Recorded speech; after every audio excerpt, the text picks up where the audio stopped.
Hello and welcome back to The Hatch. I'm Sammy Roth. And I'm Rosie Murphy, and this is the podcast where we talk about Lost. This week we're watching Season 5, Episode 4, The Little Prince. It is, I think, nominally a Kate episode, although we're kind of moving out of traditional flashback territory here.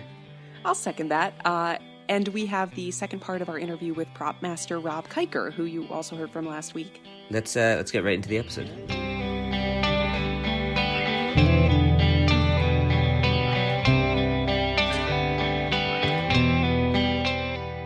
So, as you all know by now, we start every episode with hot takes about the episode we've just watched. Before we get into The Little Prince, we're going to play a hot take that we received from our listener Rachel about some of the events of Jughead.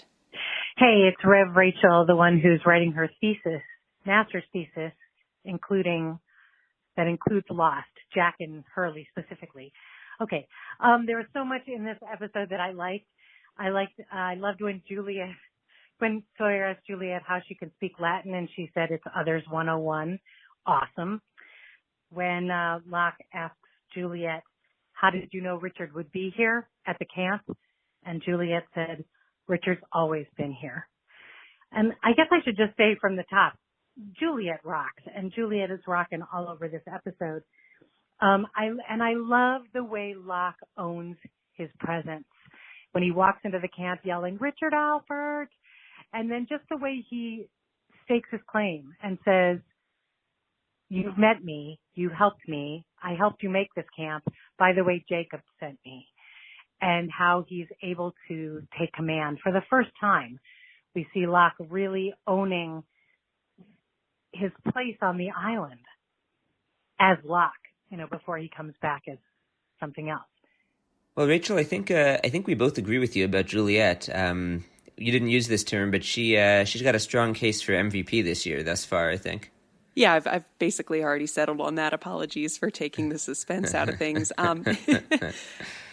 Yeah, and I think Rachel, I agree that it's really impressive to see John Locke step into this mode. I mean, so much of our discussions over the last few years and last few seasons have been John's sort of will he or won't he step into a leadership role and command the respect of people around him. And sometimes he does it really well, and other times he sort of doubts himself or doubts his purpose and struggles to do that. And I think this is a really good example of John, I guess, at his best, or doing his best, in terms of performing that role. What ends he is serving, I think we can kind of leave aside for another time. But this is a really good example of John, the commanding leader. Well, maybe let's not leave what ends he's serving aside for another time. I mean, we've been talking about this the last few weeks about how he's so sure that his purpose is to bring them back, and that's what went wrong. But to what extent is he just serving a plot of the Man in Black? We actually got another listener hot take that's related to this from way back in season 1 with Deus Ex Machina, but I think it's related. Maybe we should play Andrew's hot take. Hi, this is Andrew. I got to apologize in advance because I'm really behind on your episodes. I just listened to the podcast Deus Ex Machina, and this is the one that spurred me into action. Like, I have to engage here. You have to remember it's also the Man in Black that's able to manipulate these pawns. It's not just Jacob, right? So I believe the Man in Black is the one that's responsible for guiding Locke, manipulating him and twisting his faith in the island into a situation that's inevitably going to get him killed. Because remember, they can't directly kill the survivors, not the numbered ones. The numbered ones have to kill each other. Unfortunately, Jacob couldn't stop Locke from going into the plane or progressing that story, which was Man in Black's plan. But he could stop Locke from going up there by taking away his ability to walk. So in essence, Jacob was just saving Locke's life for the moment because he couldn't do it when he was off island. But in that moment, it was a struggle between the Man in Black and Jacob, not just Jacob and Locke and himself. I think this is a really good example of John unwittingly doing the bidding of others because he believes that he is called or chosen or fulfilling some kind of destiny. And, we've talked throughout Lost about John's varying level of desire to interrogate the source of those commands. You know, sometimes he seems really comfortable with, you know, I've received a sign and I don't need to worry too much about who is sending me this sign. I just know now that this is what I need to do. And then at other times we see him, you know, demanding to speak to Jacob and demanding to know who it is who's giving him these orders. And I think that's really one of the sort of core tensions within John. I agree. And I mean, we see some of that this week where Sawyer is asking him about the moment, where the light shines up through the hatch as they go through that period of time. And Sawyer asks Locke here, was it really a sign like you thought it was? And Locke's comment was, no, it was just a light. And I thought that was interesting because it kind of referred back to, Locke was, of course, banging on the hatch, demanding answers, and the light goes on, and he thinks it's a sign. And then he goes through the period of disbelief where he wants to not push the button and see what happens because he thinks it's all meaningless. And he tells Desmond that story when they're down in the hatch waiting out the countdown timer about how the light went on and he thought it was a sign. And his comment back then was, oh, well, it's probably just you going to the bathroom. So I think it's interesting now he's in a moment where he does have faith, but he's still able to have the perspective to, realize that not everything is a sign from Jacob or the island, and he's able to put that in the proper context and say, okay, I'm confident enough right now in myself and in my destiny to be, to still be a believer, but also to be able to look back and actually understand events for what they were, that not everything has to fit into this mosaic. I thought that showed a confidence that he has now that he didn't have before. I agree with that. I mean, what he says to Sawyer is that I needed that pain to get to where I am now, which is sort of a much more humanist interpretation, I guess. I had to walk through the fire to become the person that I am now, the person who can lead all of you and storm into the other's camp and demand to speak to Richard and things like that. And, that is true, right? Those experiences did make him, they helped him, I guess, develop a more sophisticated understanding of what's going on here. Not everything is a sign. Not everything is, magic, but it is all compounding to bring John to the place that he's at now, which is I need to go fulfill this mission. And he says in this week's episode, even if it kills me, which of course it will. Yeah, it's sad but there is a maturity to it and something that I really respect. Anyway. Yeah. I sense some themes emerging here in season 5. Sammy, what's your hot take on The Little Prince? Oh yes, we haven't done our hot takes. So I just this is a minor and silly point in comparison to the weighty stuff we've already gotten into this week. But when Jack and Ben and Kate are going off in their separate directions from the hospital and Saeed to get stuff done, there's a moment when Ben says to Jack, "After you get Kate, meet us at the Long Beach Marina, slip 23. And Jack, hurry, we're running out of time." And I am just so sure that is a reference to 24, one of my other favorite shows from the time period. Because that was basically Jack Bauer's catchphrase, damn it, we're running out of time. That's my hot take. Rosie, what's your hot take? I just think it sucks that Ben's tactic to get Kate to pull Kate into his web is to create this specter that Aaron's going to be taken away. And that, I think, not only does that really suck for Kate, that's horrible for Aaron.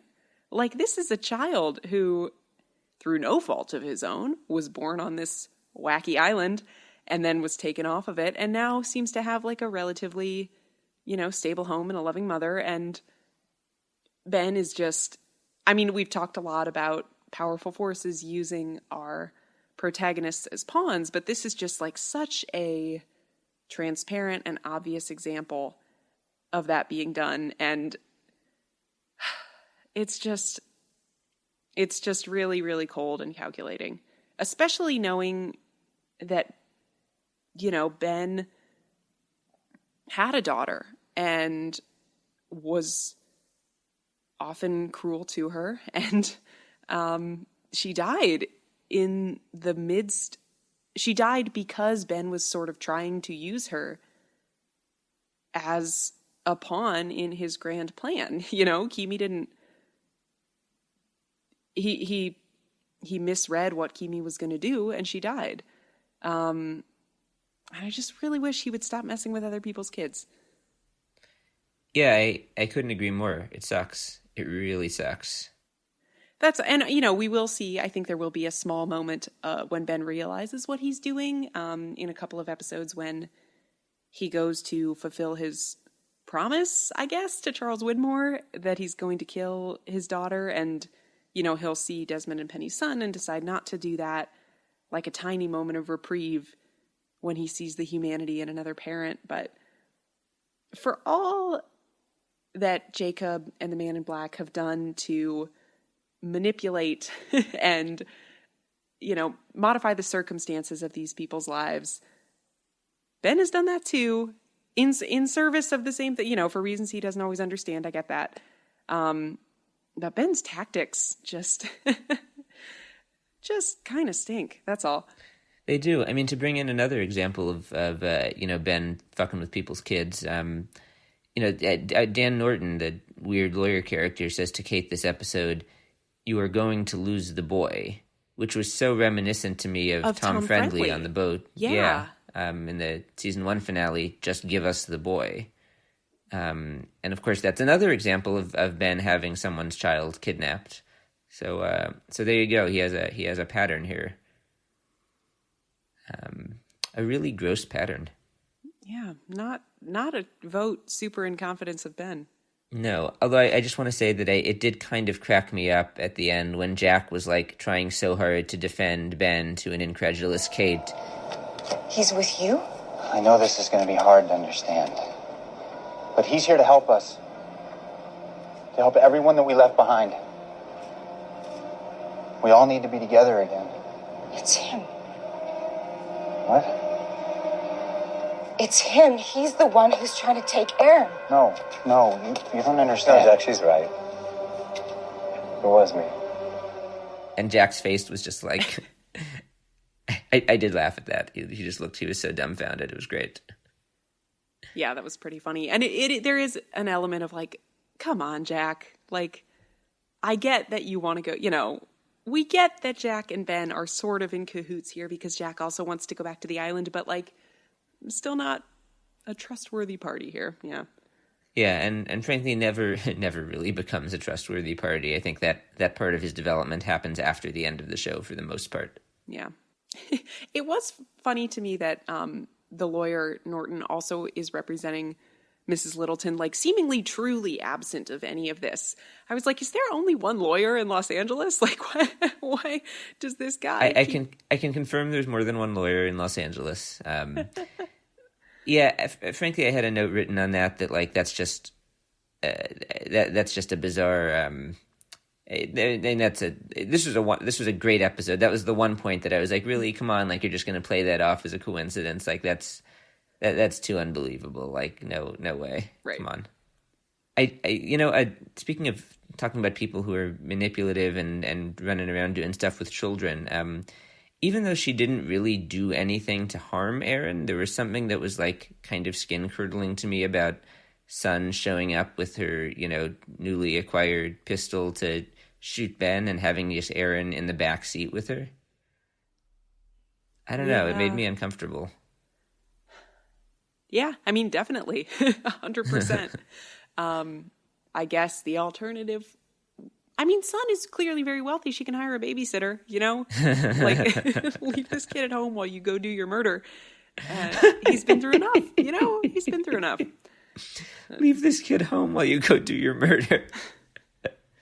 The kids in Lost just really go through it. Even when Sun was in the, in the apartment or in the hotel, suite with Kate, and, she was being all reassuring to Kate and, saying things like, oh, we're going to be just fine here. It's what any friend would do. I'll watch your child. Even when she was saying that stuff, like, this just seems like such a new Sun. Like, I was getting goosebumps with that because I was thinking, like, wow, this just, it's even if it's not, it feels disingenuous and kind of like ominous to hear her saying this stuff. It definitely feels a little bit like icky. Like this person, yes, Sun is. I believe that Sun would never like hurt Aaron, obviously, but she too has ulterior motives here. Well, and then then again, she's showing up to try to kill Ben Linus. What if she and Ben get into like a gunfight? I mean, what if there's fire back at her? I mean, Aaron's there in the car, like she doesn't know what's going to happen. I'm thinking this through even more, and it's like even if she's not out to hurt Aaron, I mean, she's putting him in a dangerous position. Yeah. She doesn't know what's going to happen when she goes out there. Yep. Yeah, I don't like it. I don't like it. No.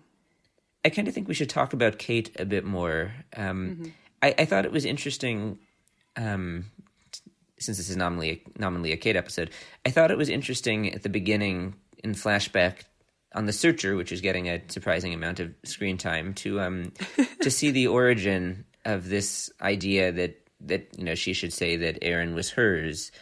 I mean, one, I just think it's actually a genius idea. Like the fact that she came up with that, it solves a lot of their problems. But I kind of was watching and found myself thinking, like, gee, I wonder what's really motivating this idea or this decision for Kate. I mean, she says the thing, after everyone we've lost, I can't lose him too. And it's like we do get the sort of beautiful reminder of this episode in the on-island stuff that Kate was there for Aaron's birth. So it makes sense that she would feel some attachment to him, perhaps more than everyone else. But I guess I was just trying to think through, why she wants Aaron in her life, what role she needs him to play for her, because I don't think we've seen any previous story of like Kate having a strong desire to have a baby or get pregnant or anything, so it comes a little bit out of left field. And so I was just kind of trying to think through what's going on here internally with Kate. I had similar questions. I agree that the seeds haven't really been planted for Kate longing to be a parent or anything like that. Nor do I think we see a ton of occurrences on the island prior to their departure where she plays any particularly special role in Aaron's life. Charlie, for all of his sort of flaws in the way that he dealt with Aaron, clearly felt an obvious connection, a parental connection to this child. And, Kate was there for his birth, but I always read that, until now, as being much more about her relationship with Claire and sort of her closeness, feeling close to Claire, wanting her to feel supported and not alone and not terrified.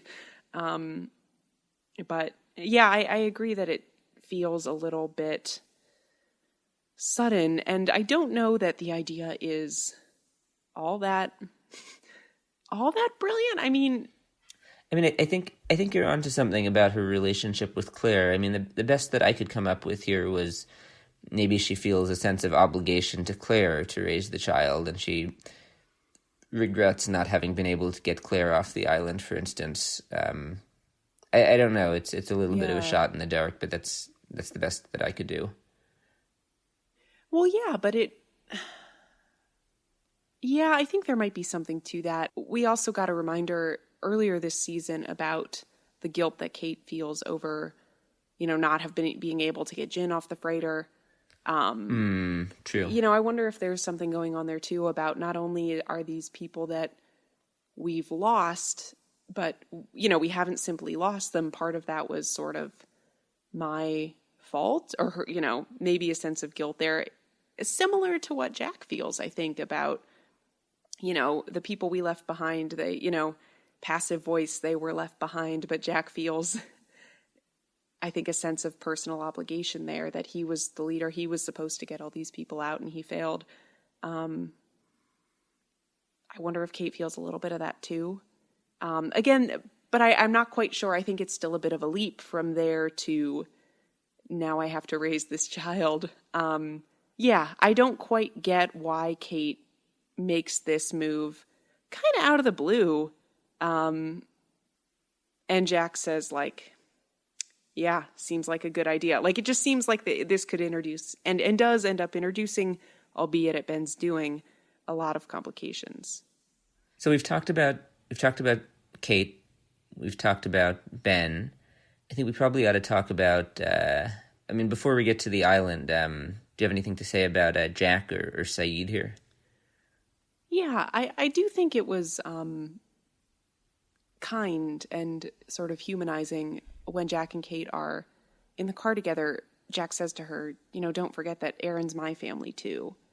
Yeah, I liked that. I thought that was really, really, really kind of kind of Jack. Like, obviously, kind is not the right word, because obviously he has put Kate through a lot over the last, however long his addiction has become an issue. And they've been estranged, but it made me feel sympathetic toward Jack, because of course he loved Aaron too, and did feel that Aaron was a son, or, at least someone who he cared for very deeply.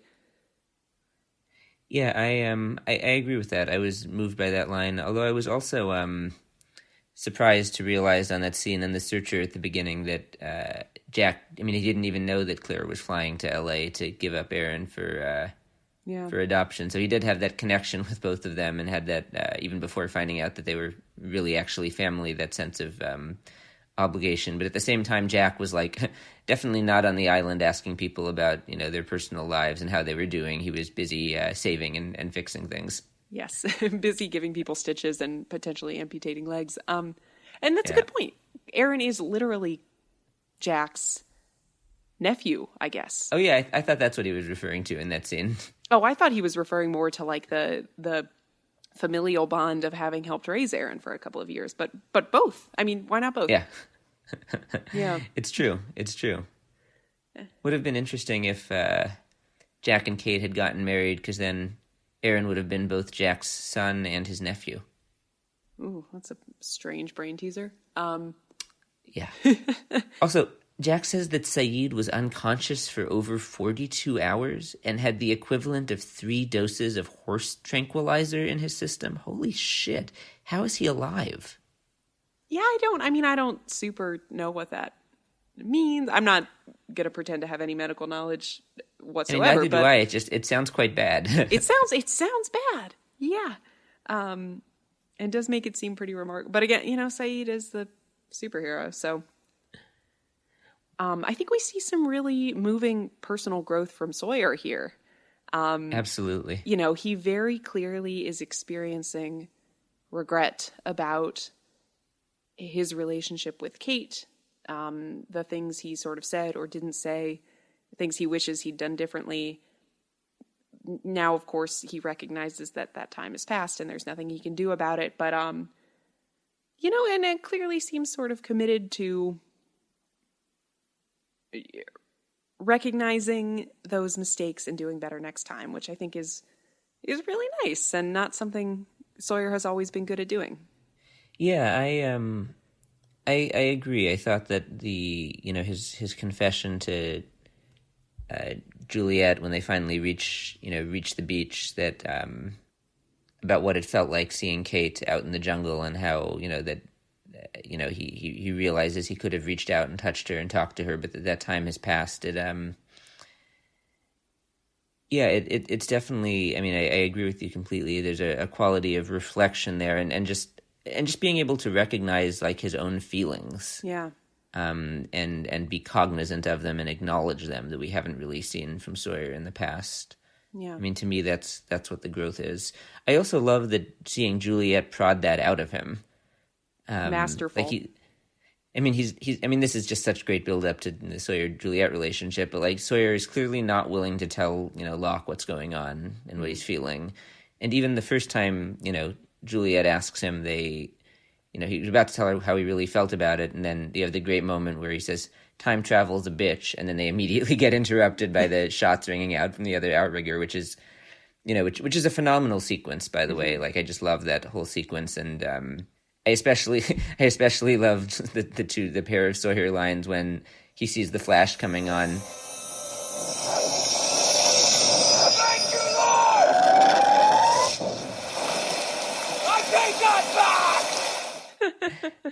Josh Holloway is actually just great in this episode, in both the emotional stuff and the silly stuff. I just think he's fantastic.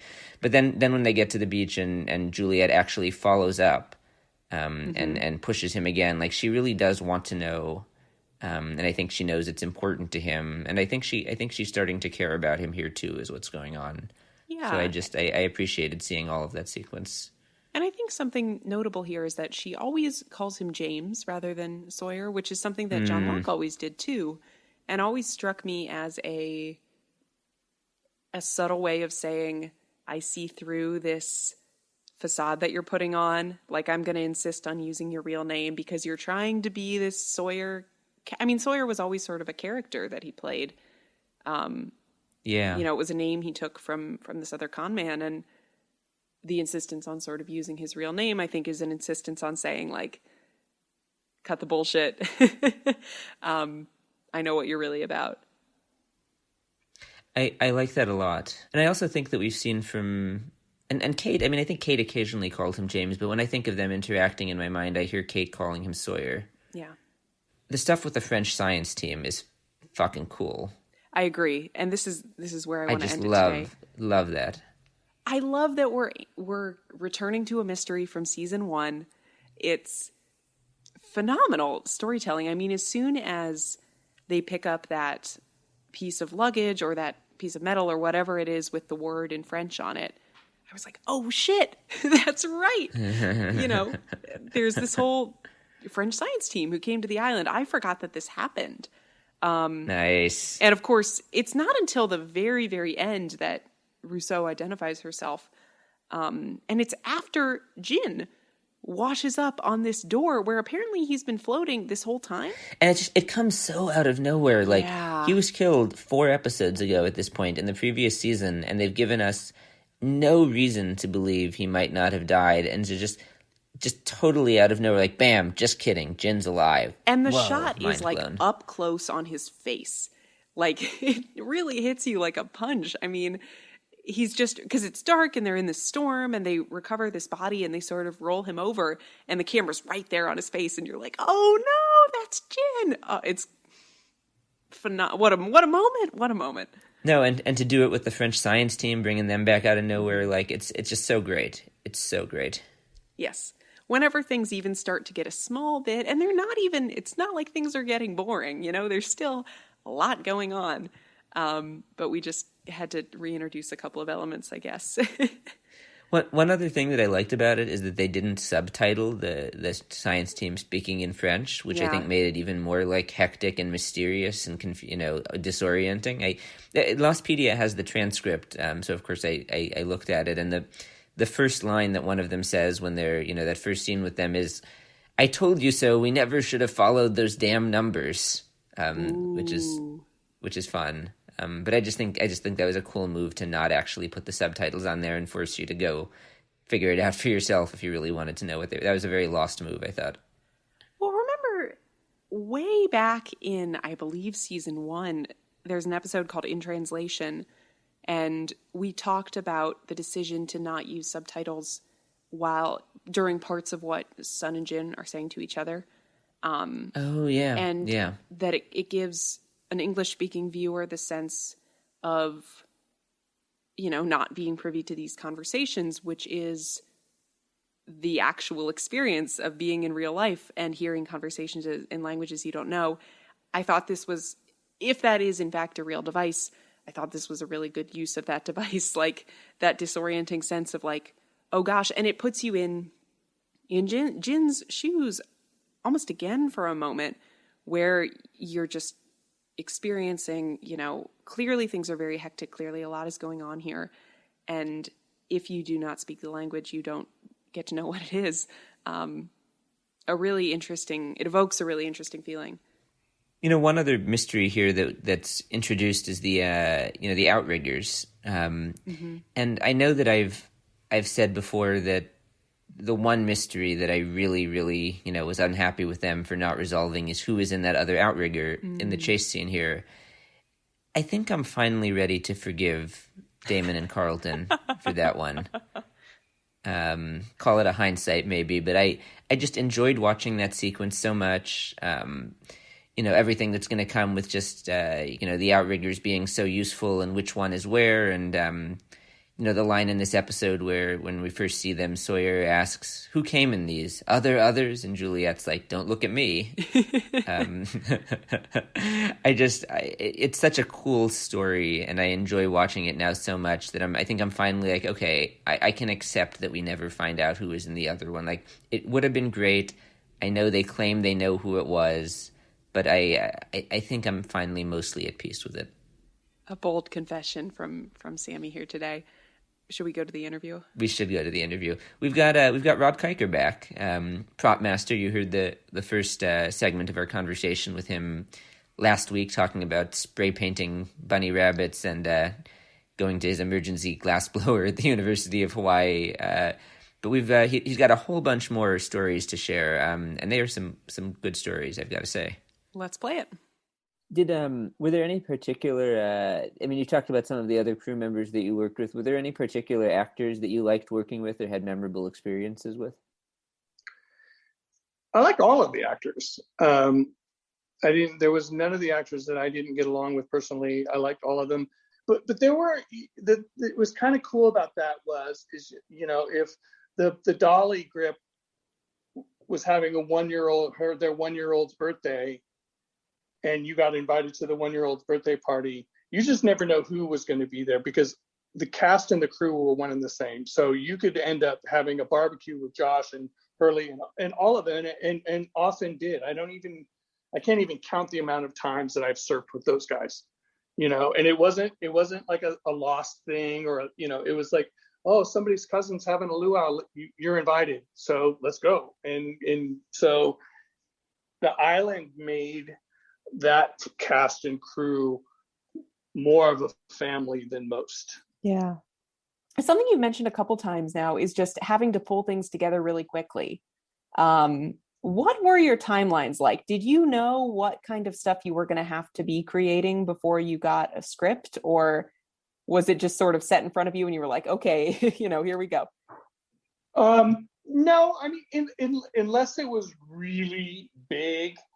Like if something, I don't remember what episode it was now, but when we blew up the ship and there was a huge bomb in the back of that ship. That was like one of the few times like Carlton or Damon's office called me and said, "Hey, heads up, we don't have the script for it yet, but you're going to be building a huge bomb. Just want to give you some."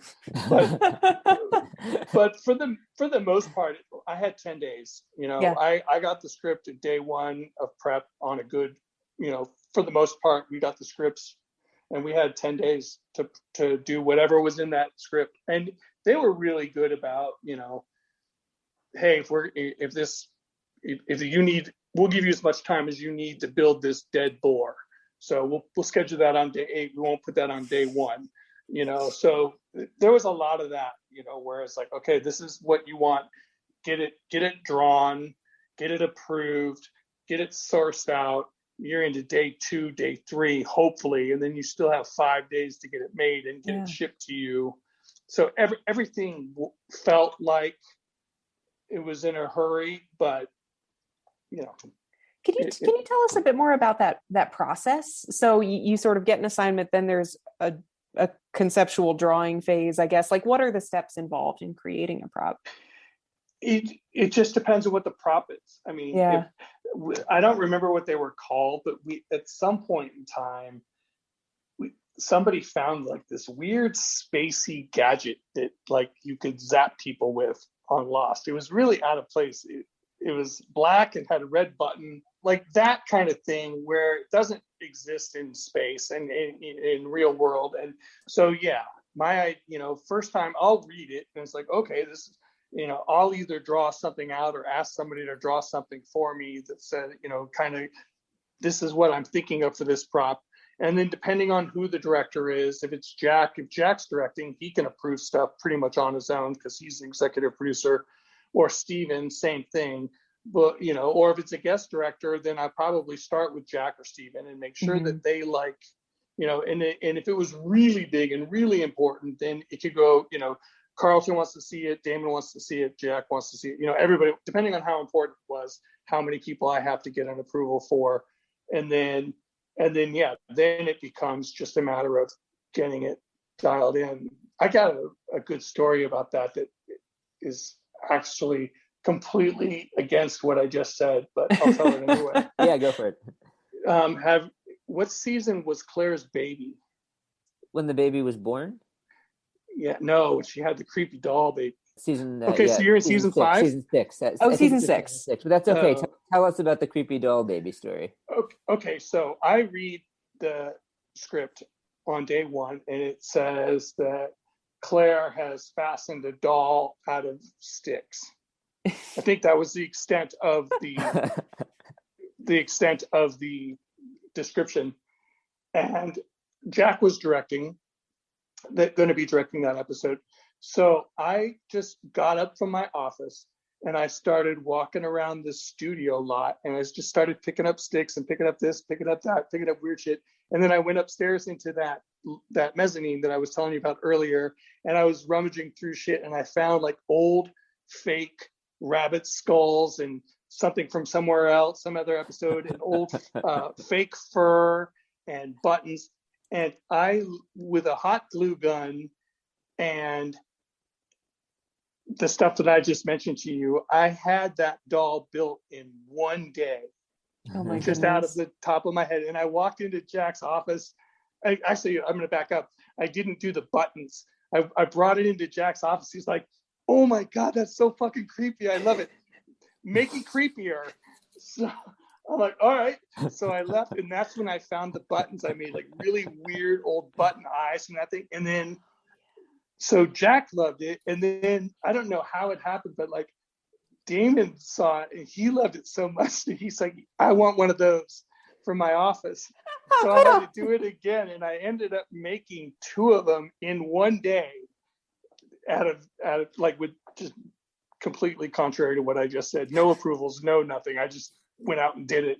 But it ended up being one of the coolest, creepiest props I've ever made. Yeah. Well, and a really iconic, I remember seeing that for the first time as a viewer and just being like, what in the world is that? It was great. Yeah, Oh, those weird bird face. Oh my God, I love that thing. It's so good. Did you typically were you like working with a budget that you had to stay under? Was that part of what you had to do, or not so worried about that? No. I think that they had a pattern budget, but I think that, we had they knew that I wasn't wasting anybody's money. So, if something came across my desk or something was in the script that was crazy expensive, I would say, hey, listen, if we're going to do this the way that it's written, if this is, this is what Jack wants, or this is what whoever wants, this is how much it was going to cost. And they never once in 6 years or in the 4 years I was there told me no. That's awesome. There are just a couple more on my list here, if you don't mind just running through this from the season we're watching, or from nearby seasons at least. Did you do the that giant wheel that Ben has to turn to move the island? Did you have any involvement in making that wheel thingy? All made out of foam, all Jim Van Houten. Wow. What about the want to do more here? The Hurley carries around a guitar case for a lot of the last season. Then they open it and it has that big wooden ink in it, that weird symbol thing. Presumably that was you guys. Yep, Jim made it for me. But I designed it, and me and the production designer designed it. I don't remember exactly how that came down, but that was another one of those things that we brought it to Jim, and he just. Did you know? Did you know that he was did you like know that he was carrying that around in his guitar case the whole time? Because he had that whole thing for like a fucking season long before they open it up. I just was curious, like, if you guys knew what was in there. Yes. Yeah. Huh. Yeah. If I remember correctly, we knew what was in there. That's so interesting. I love that. that. And so I think. Do you have another prop? No. I can cut it out. Go ahead. Really. I just wanted to ask, Rob. I think among fans, one of the well-known facts about your time on Lost is that you were the mysterious figure sitting in Jacob's cabin. Can you tell us about that? That's awesome. Yeah, I am credited, and if you look it up on IMDb, I think it's on there too. I am credited That's awesome. as Jacob. Like what is it? Jacob 1 or something like that. I am. And fun fact, there's a playing card. And the only reason I know there's a playing card is because Carlton Cuse sent it to me. I guess there was some lost cards that like trading cards or like that's so commemorative funny. cards. And you were on the Jacob card? I am on the Mysterious Man in the card. So how that came to be was that was another episode that Jack was directing. And the idea was that you were never going to see who was in that chair. But in a concept meeting, he's like, I want something super creepy in that chair. Rob, you do it. So that's just the nature of our relationship. And so I did it. And I think that they left it in a little bit longer than they were planning on it, just because it was me, like they were just throwing me a bone if I had to guess. Because I remember reading in the script that it was like, you're not ever really supposed to see what was in that chair. It was just something in the rocking chair. So but go ahead. I gotta say, just not to say that version of it is not quite right, but I'm just wondering, we had Bobby Roth on, who I think he directed that episode, and he had a slightly different version of the story. Oh, tell me, because I could be totally wrong. I thought I'm pretty sure Jack was the one that suggested that I do it. But go ahead, tell me how. Jack very well might have suggested that you did it, but Bobby, who directed that episode, his version of the story was at the last minute. Nobody had given him an actor, so he kind of asked around, and his explanation of it, at least, was that you were selected or given to him, or someone suggested you because you were, in his words, how did he put it? I have this written down here. He said you were the strangest looking character on the set, and that was ended up in the chair. There you go. I would take Bobby's word for it, because I absolutely was the strangest looking character on our set. On the set of Lost, that's an accomplishment. You had a lot of interesting people out there. Right? That's a good claim to fame. So ultimately, of course, and by the way, we also have on this year Mark Pellegrino, who ends up playing Jacob for real. So you set the stage for him. And he lives in the same town that I do. I don't know if he still does, but when I first moved back from Hawaii, I live in a little town called Santa Clarita. Mm-hmm. And I was at the Habit, which is just a cool burger place in town. And I walk in there with my kids, and I saw him and he saw me, and we said hi. And it was so weird, because it was like both Jacobs were together at the Habit in Santa Clarita. And I don't think anybody in the building knew. I mean, obviously no one knew who I was. I don't know if anybody recognized him, but it was funny that happened. That's funny. I've worked with him since then too, on something. I can't remember on what, but I've seen him since then. Do you remember any big challenges on Lost? Anything that persistently was like difficult or frustrating or hard to figure out? I think everything was difficult and frustrating and hard to figure out. And I think that's what made it so much fun. We were a really ambitious show in the middle of the ocean, doing stuff that no one had ever done before. And it was just everything was difficult. Nothing came easy. The island is a tough place to work. The sand, the sea, the heat, the cold, the rain, so it was just a dope experience, and all of its stubbornness. And I think that, that's my answer. All of it. Yeah. Did you ever have to be like on set when they were filming to make sure that stuff worked right or interacted with the actors right? I did. I was on set as often as I could be. And when we were filming on stage, which was where our offices were, it was much easier. But yeah, there were plenty of times where I was out just making sure, not that my guys couldn't handle whatever we were doing, but just to be there and to be supportive. I was called. I don't even know how much time you got. Go for it. Tell the story. Do you guys even want to hear another crazy story? I do. Every crazy story that you have time to tell, so go for it. All right. So we are doing a scene where Locke has killed a boar and walks back into camp, and he throws the boar down in the middle of camp, and mayhem ensues. That's all I remember about the lead into that. And it's a golden hour shot, meaning we want to shoot it when the sun is just setting into Police Beach. And I remember getting a phone call. We had the taxidermist make this fake boar, and during prep, and we had the boar, and it was, I showed it to Jack during prep, and he was cool with it. I put it over my shoulders. Everybody's seen the boar's good, everything's all good. So I'm in Honolulu. They're filming at Police Beach. Well, so if that's North Shore, so that's 45 minutes, no traffic, an hour, 2 hours with traffic. I get a phone call at like 3:30 in the afternoon from the set, and it's my assistant saying, "Man, you got to get out here. Bender's fucking furious. He hates this boar." And I'm like, "What are you talking about? I've showed him the boar. He loves the boar." He's like, "No, Poco the greensman said that's not what a boar looks like." And what had happened is, I can't remember the guy's name, but one of our greensmen, who was an awesome dude, great, gentle giant, but he had walked by on, seen the dead boar on the cart or something, and just said, "Oh, bro, that's not what a dead boar should look like." And Bender heard it. So he got it in his head that he hates this boar. And so I have to fly out. When I mean fly, 100 miles an hour from Waikiki to the North Shore. I get this boar back to the truck, and I hit it with a bunch of hairspray, and I mat up the hair real bad, and I fuck it up as bad as I can. And I find the greensman, and I'm like, "Listen, you and me are going to walk over to Bender right now, and you're going to tell him how good this boar looks, or I'm going to die." And that's what he did. We walked over, I threw the boar on the ground, and Bender goes, "Hey, is that better?" And the greensman goes, "Yeah, boss, that looks good now." And we shot the shot. Oh, that's funny. Yeah. Incredible. So geez.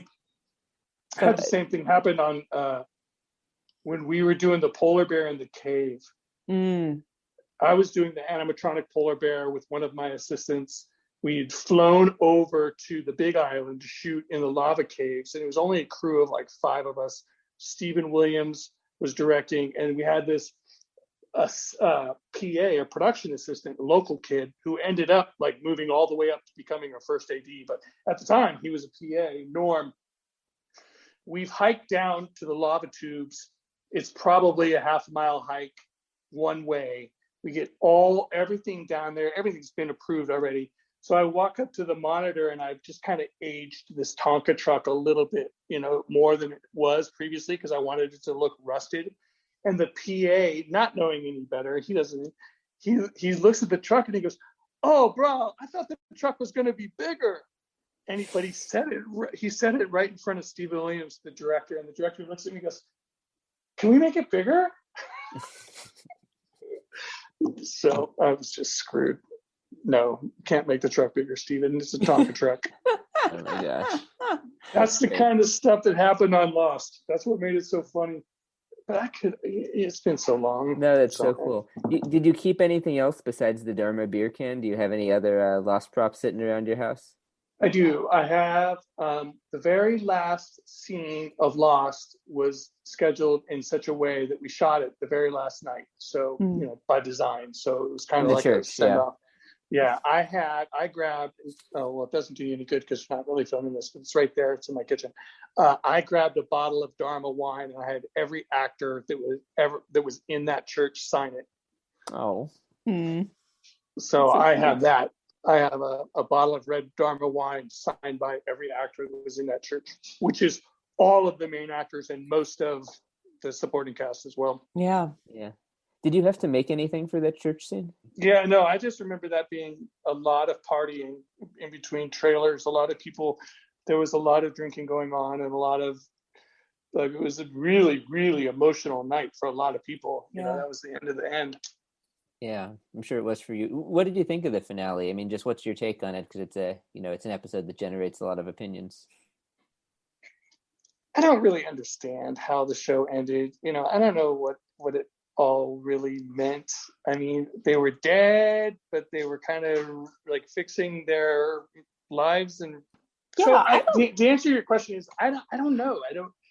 To me, the show ended, and it doesn't have anything to do with the script. It was like the show was my life and my family's life, and just an incredible experience that came to an end. And it was beautiful in the sense that we knew it was ending, whereas at a lot of TV shows you don't. And I think that we were able to, I mean, and when I say we, I mean the crew and the cast, and, you know, and from my opinion, we were able to end the show in a really beautiful, positive way. I mean, oh my gosh, Evie had the most amazing party. I don't know if you guys have ever heard about it. I'm not going to tell you about it because I was just a guest, but she had the most, it was, and if you ask anybody on that show to this day, I get chills, I get goosebumps thinking about it. The best wrap party I have ever been to in my life. And it wasn't even the Lost official wrap party. It was Evie's party, her thank you party. And oh my gosh, the Kualoa Valley all night. Like you could sleep there if you wanted to and wake up in the morning and there was still stuff going on. Party was all out. Wow. Yeah, Beautiful. under a huge tent. Oh my gosh, it was beautiful. Jimmy Buffett was there. He played, just happened to be there. It was awesome. If one person tells you that's not the best wrap party they've ever been to, they're lying.